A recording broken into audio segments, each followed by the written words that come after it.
welcome back to Fox and Friends. It's day 4 of our Wellness Week series, and today we're taking a closer look at wearable technology. That's right. From tracking your sleep and steps to monitoring heart rate, temperature, and stress levels, these devices are designed to measure nearly every part of your day. And today, I'm giving you an inside look at how wearables follow your routine from morning to night. Watch.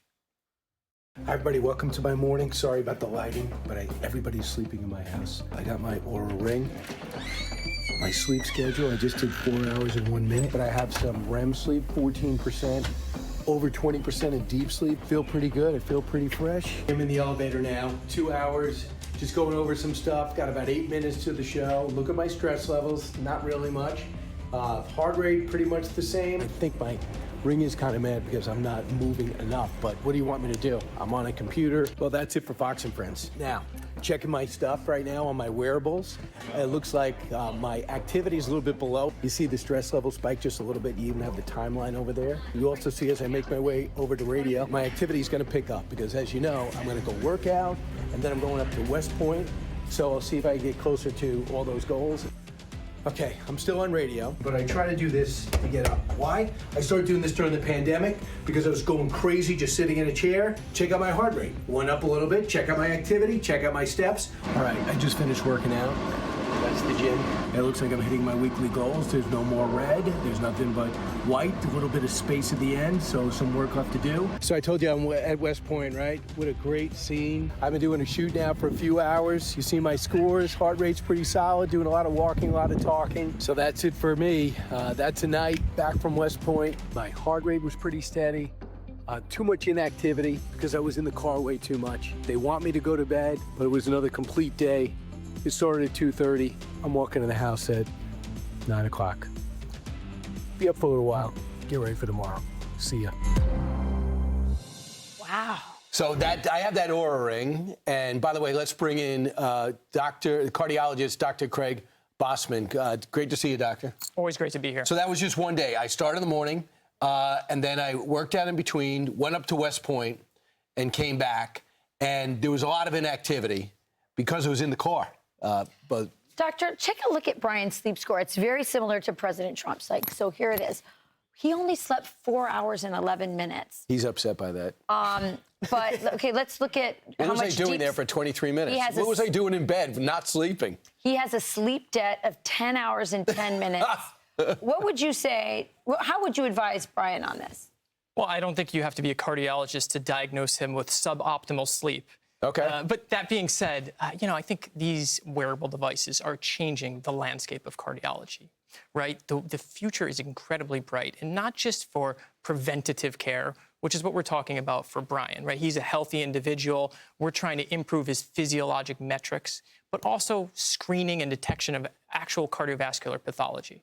So you think that these wearables could be a game changer in terms of having all of us that wear them to be aware, like Brian was, of the sleep, of the things that could lead to heart disease?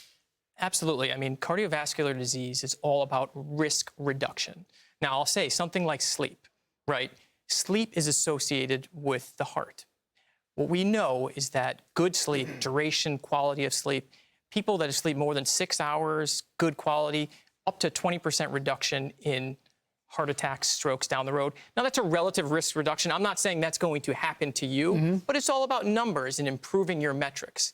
The problem with these devices for primary prevention is, what are you going to do about that, Brian? Right? So if you're not going to make any sort of changes, me as a doctor, I say, I'm not giving you any products, or I'm not using any detection tools unless I'm going to do something about it. You know, in this building, everyone is always amazed at his work schedule. He's got 3 different shows, a radio show. He's like a superhuman. I'm afraid of all this data getting to the Chinese. And then we're going to have more. They're going to have Brian. and we need more Brians here, not there. You're worried about privacy, though. Thank you. But, well, yeah. I think that's a great. It's a great point.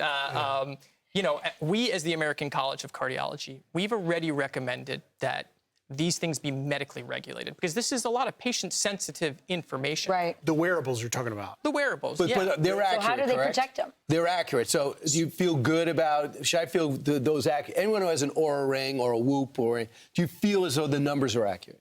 Well, the number, we have robust data to suggest that the numbers are incredibly accurate for a lot of the physiologic metrics you're using.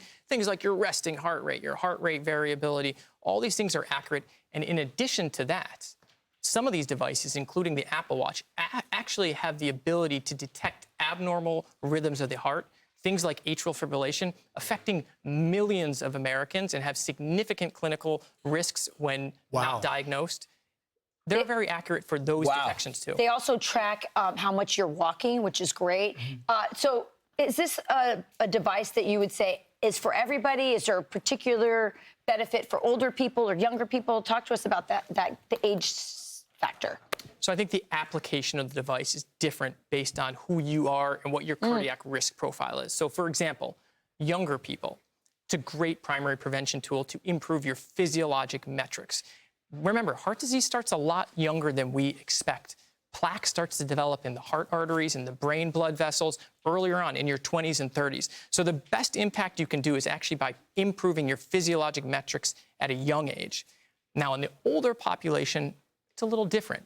Now it's becoming more of a screening tool for actual existing cardiac pathology, and there are millions of Americans walking around with arrhythmias like atrial fibrillation, which can be silent, paroxysmal, it can come and go. You could go to your doctor, absolutely great physical, nothing on the EKG. 2 hours later, you could be in atrial fibrillation, and you have a significant risk of cardiovascular events like stroke. So we can actually use it for a screening tool in those populations. Bottom line, it works. Dr. Craig Basman, thank you for being here. Yeah, Always take a pleasure. responsibility Thank for you, your health. doctor. That's what you're saying. Be sure to like and subscribe for all the Fox News latest on YouTube and catch full shows streaming now on Fox One.